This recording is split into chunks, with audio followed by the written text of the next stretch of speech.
금주간에는 우리 설날이 있지요. 토요일 날이 설날입니다.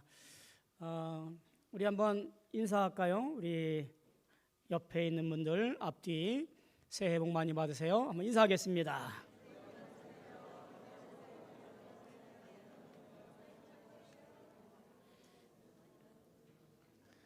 새해 복 많이 받으시고 주의 평안과 기쁨이 넘치시는 올 한 해 다시 한번 기쁨으로 살아내시는 한 해 되어지기를 주님의 이름으로 축복합니다.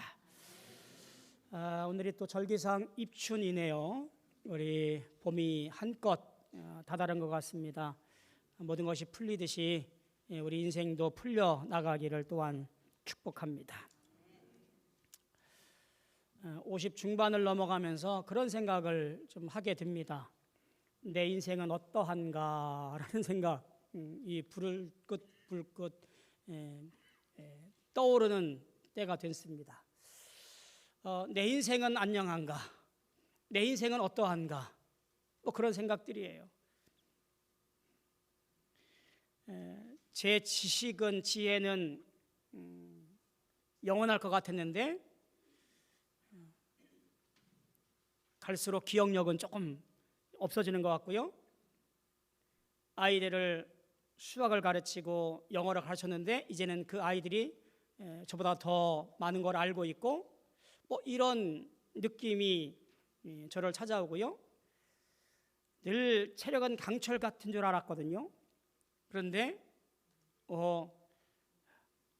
아픈 데가 자꾸 생기고 약을 먹어야 되고 뭐 이런 일들을 점점점 보게 됩니다. 영원한 것이 없구나라는 생각을 하게 되어지지요. 점점점 우리 인생의 선배들이 살아갔듯이 그렇게 하나 둘 인생이 저물어 가는구나 라는 생각들을 요즘 많이 해보게 되어집니다. 인생이 저물어 갈 때 사람들은 희망을 잃어가지요. 그 희망의 끝자락에 절망이라고 하는 것을 맞이하게 됩니다. 저는 오늘 그 희망과 절망을 맛보는 인생을 저물어 해질 때라고 정의를 하고 오늘 말씀을 나누기를 소망합니다. 인생을 하루를 크게 나누면 낮과 밤이지요. 낮엔 일하고 밤에는 잠을 자는 것, 그게 보편적 일상의 삶입니다. 좀 더 잘게 나누면 새벽, 미명, 아침, 낮, 저녁, 해질 때, 밤 이렇게 나눌 수 있겠지요. 새벽 미명에는 부지런히 그날 일할 것들을 채비를 합니다. 연장도 챙기고 일할 계획도 세우고 아침이 되면 일터로 나가지요. 그리고 일을 시작합니다. 낮에는 본격적으로 일을 하게 될 것이고요. 저녁 때는 집에 돌아갈 채비를 합니다. 연장도 챙기고 옷에 먼지도 털고 해질 때가 되어지면 집으로 돌아가지요. 그게 우리의 하루의 삶이고요. 또한 그게 우리 인생의 넓은 모습이라고 보여집니다. 새벽 미명 마치 어린아이 때와 같은 것 같아요. 어쩌면 청년 때까지 포함시켜 볼 수도 있습니다. 인생의 준비 기간, 사회에 나갈 채비를 하고 취업이나 사업 같은 거를 하려고 열심히 공부하고 준비하는 그때 이겠지요. 아침에 해당하는 것은 이제 사회에 진출해서 승진이든 성공을 목표로 발돋움하고 일하는 때입니다. 앞뒤 안 가리고 땀을 흘리면서 살아가고 있는 때라고 하는 거지요. 낮에는 주어진 일들과 또한 계획된 것들을 따라서 열심히 일하는 때입니다. 아마 나이로 보면 40대, 50대 정도가 되지 않을까 싶은 생각이 듭니다. 저물어 해질 때는 인생의 끝부분인 아마 노년기가 그쯤일 거라고 생각이 되어집니다. 우리 인생의 사이클을 볼 때 이제 그렇게 보게 되어지는 거지요. 누구나가 겪게 되어지는 인생의 과정들일 것이고요. 한참 자랑하는 건강도 때가 되어지면 어쩌면 나약해지고 힘이 없고 고통스러울 때가 우리 앞에 있을 것이라고 보여집니다. 시간뿐만일까요? 아니지요. 우리 인생에서 그때그때 겪게 되어지는 육신적인 질병이나 혹은 시리에 빠져 있거나 혹은 사업에 문제가 생기거나 혹은 직장에서 잘 다니던 곳에서 한순간 실직을 하게 되거나 이 모든 것들이 우리에게 있어서 저물어 해질 때의 상황이라 그런 거예요. 왠지 이 말을 들으면 씁쓸하고 쓸쓸하기 그지없습니다. 이런 절망적인 순간에 과연 우리는 무엇을 할까? 어찌할까? 사람들은 쾌락을 찾고요, 순간에 잊음을 원해서 술을 찾고요, 그리고 마약에 손을 대기도 하지요. 그러나 그것들이 영원한 해결책은 아닌 것은 불보듯 뻔합니다. 마음이 우울해지기도 하고 세상을 떠나고 싶기도 하고 우리로서는 도저히 해결할 수 없는 문제 앞에 우리는 그저 한두 끝도 없이 나락으로 떨어지는 인생이 우리의 모습이라고 보여집니다. 오늘 본문도 그러한 측면에서 보게 되어지면 참으로 기가 막힌 세 가지 경우를 보게 되어집니다. 첫 번째 이야기는 베드로의 장모가 열병을 앓고 있다가 고침받는 이야기고요. 두 번째는 해질녘에 주님을 만난 사람들이 고침받는 귀신 들린 사람들의 이야기가 나오고요. 세 번째는 새벽에 기도하러 나오신 주님을 급하게 찾아오는 사람들의 이야기가 나옵니다. 이 세 가지 이야기를 가만히 보면 세 장면 모두 문제가 있는 상황이구나, 뭔가 내 힘으로는 어찌할 수 없는 상황이구나 라는 것들을 보게 되어지는 각각의 경우를 보게 되어져요. 오늘 이 각각의 세 가지의 이야기를 조금 구분해서 보면서 지혜를 얻기를 소망합니다. 첫 번째 이야기는요, 베드로의 장모가 열병을 앓았다라는 이야기고요, 고침받은 이야기입니다.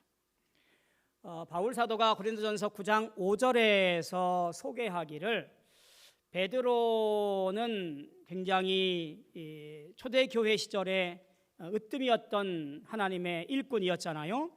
그런데 그의 아내도 못지않은 일꾼이었다라고 소개를 합니다.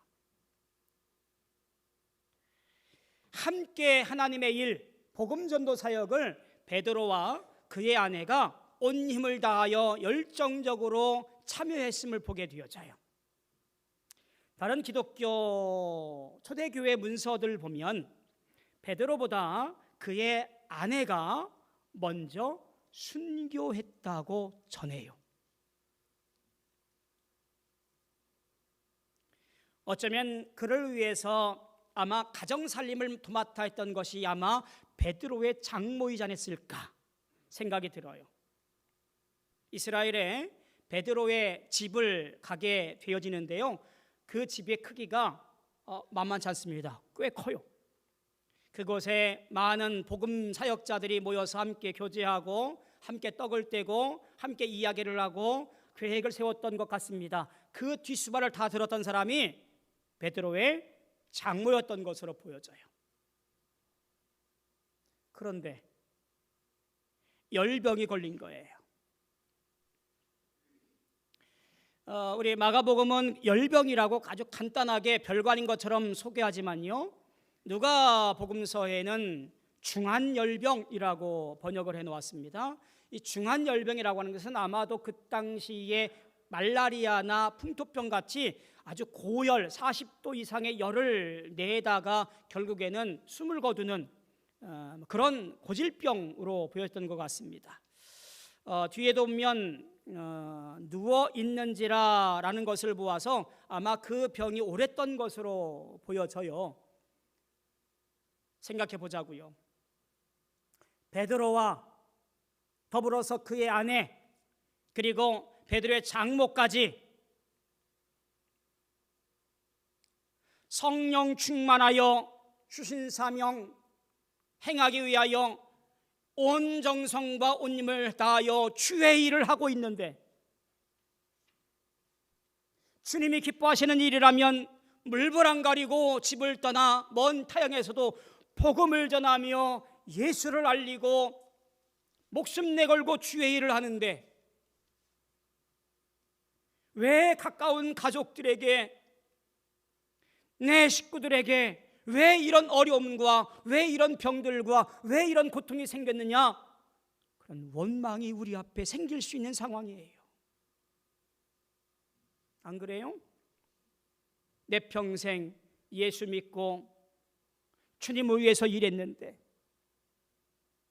여선교회 회장으로, 남선교회 회장으로 교회에서 무슨 일 한다고 하면 발벗고 나와서 손에 물 묻히면서 하지도 않던 일을 하면서 그렇게 교회 위에서 일했는데,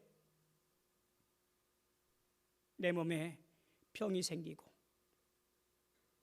내 가정에 일이 끊이질 않고,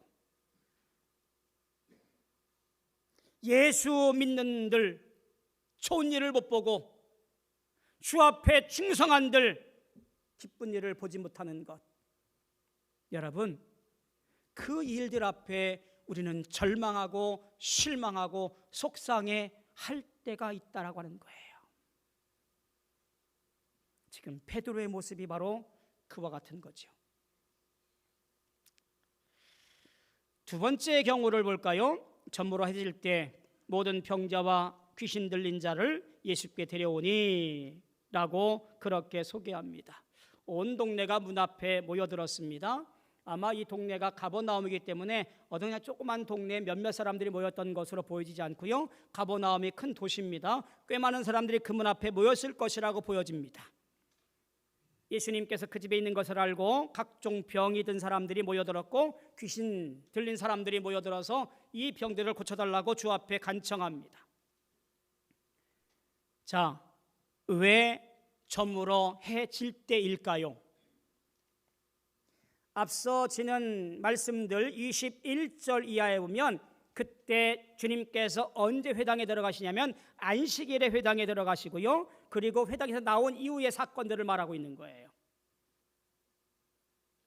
안식일이기 때문에, 즉 안식일에는 남에게 손을 대거나 병을 고치거나 하는 것들이 율법적으로 잘못된 것이기 때문에 움직이질 못한 거예요. 그리고 그 안식일이 끝난 저녁 때쯤 이제 집을 나와서 예수님을 찾아가 고쳐달라고 하는 거예요. 율법에 억눌려 있는 이들이 바로 두 번째 사람들의 모습인 거예요.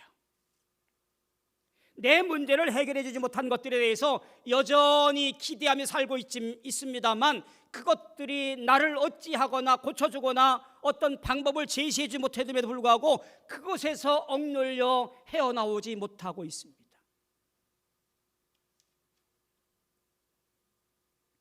우리의 문제라고 하는 것이 여전히 내 모든 것들을 어찌하지 못하는 것들에 대해서 얽매여 살고 있는 경우가 너무너무 많아요.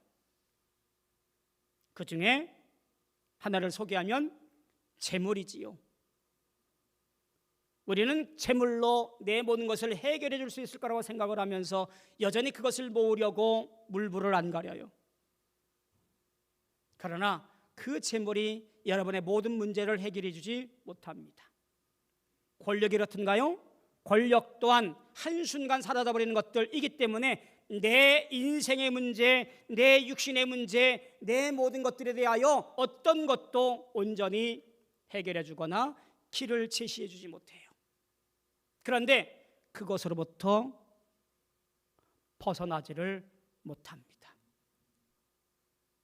진리가 너희를 자유케 하리라는 말씀을 우리가 되뇌이면서 외우고 고백하지만 여전히 내 삶에 있는 눈에 보이는 재물과 권력과 명예를 쫓느라 진리이신 예수 앞에 나와서 내 신앙을 고백하고 믿음을 온전히 내세우지 못할 때가 너무나 많다라고 하는 거예요.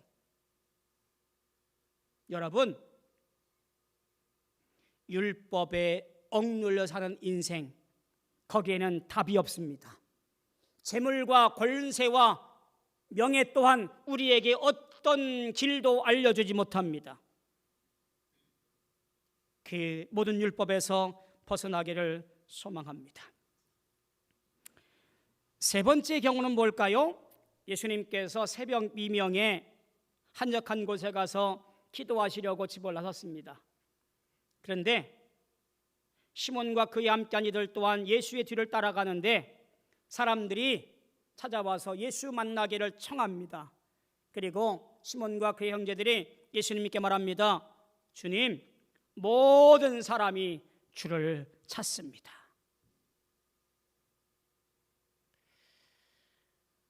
어떤 경우일까요? 주님의 뜻과 주님의 계획과 주님의 생각은 상관없습니다. 오직 내 문제만 해결되어지면 됩니다. 대단히 이기적이고 자기만 아는 신앙, 믿음, 그것이 여기에 해당될 거라고 생각이 되어집니다. 오늘날 참 많은 기독교인들 중에서 주의 뜻은 몰라도 되지, 나하고는 상관없어, 주님의 뜻과 계획이 어디에 있든 주님의 바람과 목적이 무엇이든 나는 그거 몰라도 돼, 그저 내 일만 잘 되고 내 계획만 이루어지면 되고 내 소망과 희망만 성공하면 돼. 주의 뜻을 모르고 살아가는 인생들이, 신앙이 너무나 많다라고 하는 이거예요. 주의 뜻을 묻지 않고 내 뜻이 관철되어지지 않으면 주님을 원망하는 신앙인의 모습이 너무나 많이 있다라는 이야기예요. 온전한 믿음이 아니지요. 주의 뜻과 상관없이 살고 있는 믿음, 바른 신앙생활이 아니지요. 건강하고 바른 신앙은 오늘 내 삶의 문제가 아니라 주의 뜻을 먼저 묻는 신앙의 모습이 대단히 중요하고 그것이 건강한 신앙인의 모습입니다. 유대인들이 왜 실패했을까요? 그들의 신앙생활이 잘못됐을까요? 아닙니다. 누구보다도 열심히였습니다.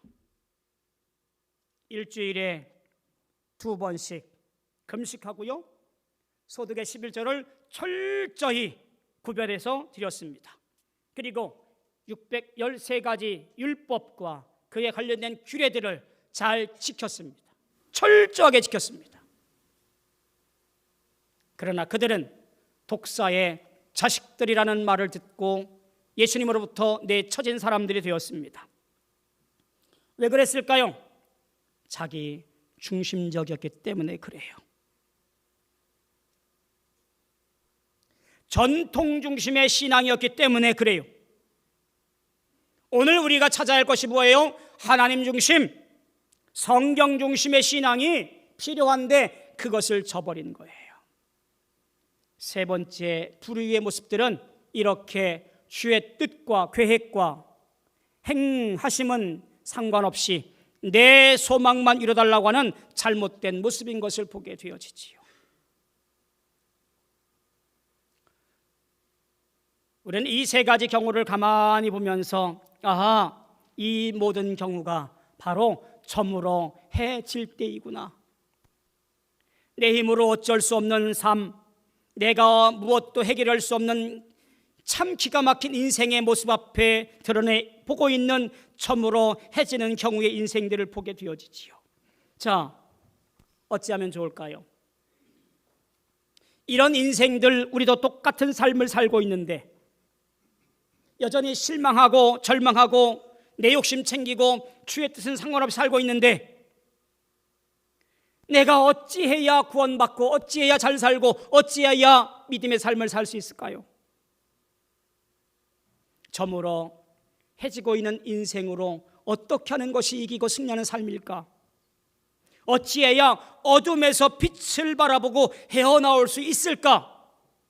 오늘 본문에서 그 답을 찾을 수가 있습니다. 이 세 가지 이야기에 공통적으로 등장하는 분이 계시지요. 여러분들도 분명히 보고 계실 거예요. 그곳에 언제나 예수님이 계시다라는 사실이에요. 중한 벽에 걸려서 헤어나올 수 없는 그 자리에도 주의 일을 열심히 했는데도 왜 나에게 이런 고난과 고통이 있습니다라는 절망 속에서도 그곳에 예수님이 계심으로 병마가 떠나가고 그의 충성이 회복되어지고 그래서 다시 일어나 주님께 수종드는 충성을 하게 되는 경우가 여기 있지요. 예수가 거기 있어서 귀신들을 다 내어 쫓으시지요. 예수가 거기 있어서 주를 찾은 사람들의 문제가 해결되어지지요. 예수가 거기 있어서 예수를 만나서 문제들이 해결되어지고 예수가 거기 있어서 소망과 희망을 품게 되었다라는 이야기입니다. 사랑하는 성도 여러분, 예수가 희망입니다. 예수님의 십자가의 사건과 부활의 사건은 예수님 사역의 핵심이라고 말할 수 있지요. 죄로 말미암아 죽을 수밖에 없는 우리 인생들, 희망 없이 소망 없이 그럭저럭 살아가는 우리 인생들, 지금 어떤 상태인지도 모르면서 살고 있는 우리 인생들, 그런 사람들이 영생을 소망하고 천국을 바라보고 살 수 있는 것, 그것은 십자가의 죽으심으로 우리를 죄에서 의로 옮기셨고 부활의 첫 열매로 나타나셔서 절망에 빠진 해저문 날의 인생들에게 희망을 노래하도록 한 것, 그것이 주님의 은혜이고 십자가의 축복입니다. 사랑하는 성도 여러분, 온전히 예수님께 나아오셔야만 합니다. 오직 예수님을 찾아야만 합니다. 예수님이 우리 저모로 해질 때, 칙칙하고 어둑어둑할 때 절망과 실망뿐인 인생 가운데 오로지 희망으로 우리에게 드러내 보여주실 줄로 믿습니다. 주님 안에서 늘 승리하시는, 주님과 동행하는 복된 인생들 다 되어지기를 주님의 이름으로 소망하며 축원합니다. 기도하겠습니다. 고마우신 아버지 하나님, 은혜를 감사합니다. 우리가 절망과 실망과 포기와 낙담 속에서 주님을 만나고 주님과 함께하고 주의 뜻을 따라 행함으로 승리하는 인생들 되어지게 역사하여 주시옵소서. 예수님의 이름으로 기도하옵나이다. 아멘.